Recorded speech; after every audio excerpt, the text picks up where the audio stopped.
things that I feel like happens whenever you're trying to accomplish something in your life is you run up to a lot of buzzwords that don't really get defined for you. Like, people live these ideas and then they're like, hey, this is something you should embrace, and you're like, well, I don't know what that means. Like, they don't break it down for you. So one of those things is flipping a switch. What that means is you have to turn off every single preconception that you have about your life, what you're doing, the way that you approach the problem that you're trying to solve, and then like a light switch goes on and you're like, I was completely wrong about everything. Another exact same meaning is hit rock bottom. So what that means is, typically speaking, if you're familiar with hitting rock bottom, it means that you have some sort of addiction issue, either drugs or alcohol, typically speaking. Sometimes sex, sometimes obesity issues, whatever the case may be. So a lot of people that I know of, they go to the doctor and they start having liver problems. And the doctor says, yeah, you're going to die soon. If you keep drinking, you are going to cease to exist. Excuse me. So therefore, they just go cold turkey. The way that they look at alcohol as a fun time goes away. I would also venture to say that when you start having liver problems, there's all sorts of health concerns and things that hurt, and your body is hurting, that you're like, oh God, how did it ever get so far? I've got liver issues, I've got skin issues, I'm not processing things, I'm just tired all the time. I need to fix this, whatever it is. Like, whatever it was that was driving me to drink, drinking is no longer an option. So a lot of times, the other big kind of buzzwordy thing that gets thrown around is underlying issues. So what that means is you have trauma somewhere in your life, and you cope with it by doing something that fires your pleasure centers, because otherwise you have to deal with something painful. So you're basically distracting yourself from a responsibility or a hardship that you don't want to deal with mentally, emotionally, whatever. So, like, the idea here is that, you had a traumatic event in childhood. So, I'm going to use something that's the cliche, daddy touched me kind of thing. Okay, so daddy touched you, so now you have alcohol dependency or drug issues, or you overeat, or, pick your addiction. So with that, the idea is that you need to fix all of the trauma and stop hurting from the traumatic event in order to no longer want to mask it with alcohol. And I think that there's some truth to that. I think that there is some self-hatred with people who have addiction issues. That when you're overeating, it's because you don't care about the consequences. I can tell you that last year, when I was overeating, I did not care that I got fat because I had no hope of a better future. So the idea that I needed to be healthy, well, for what? I am miserable where I am. So therefore, if you have something, else like why do you need to be healthy for? Oh, so you can enjoy life. Well, I'm not enjoying life anyways. So the only enjoyment that I had to look forward to was eating good food. I have back issues. I have all sorts of health concerns. I'm never going to go out and be like a triathlete or that sort of thing. Like, my body can't take that anymore. The idea of trying to attract another partner, well, I was in a bad relationship. So, like, I wasn't really worried about what happened after because I felt stuck and I felt like I had no other options. So therefore, like, might as well eat myself to death because it doesn't matter. So for me, the switch that flipped and the low that I hit was the relationship ended.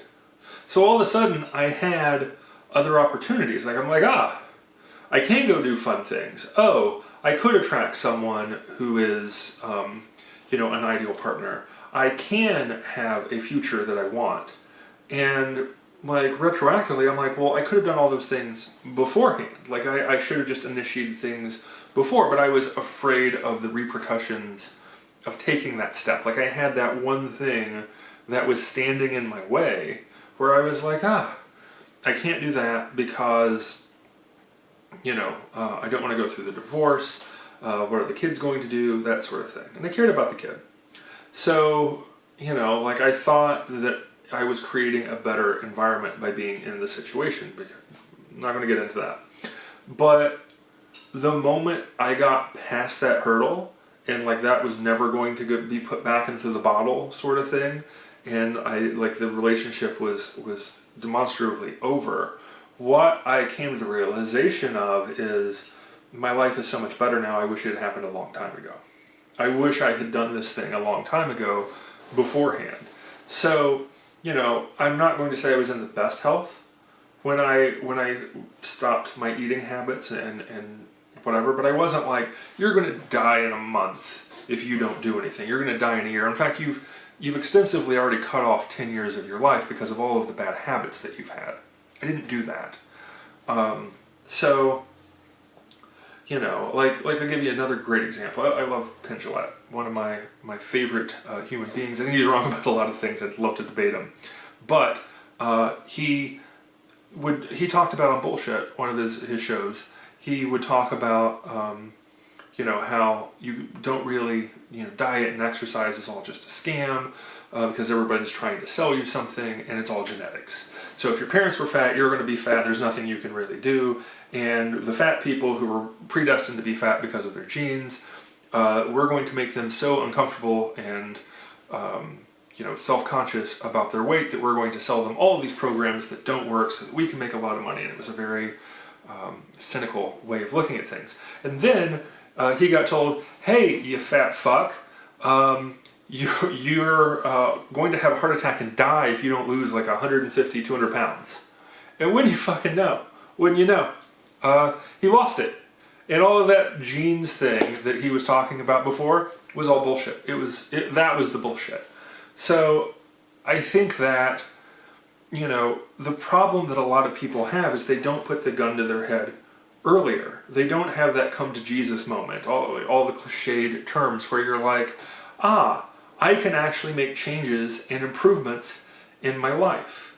I can actually do the things before it's bad. And here's the thing, like stopping drinking, stopping overeating, getting in shape, stopping drug use, all of those things are very difficult and hard to do, and I'm not trying to belittle anyone who's going through them.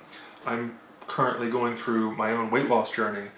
But I will also tell you this,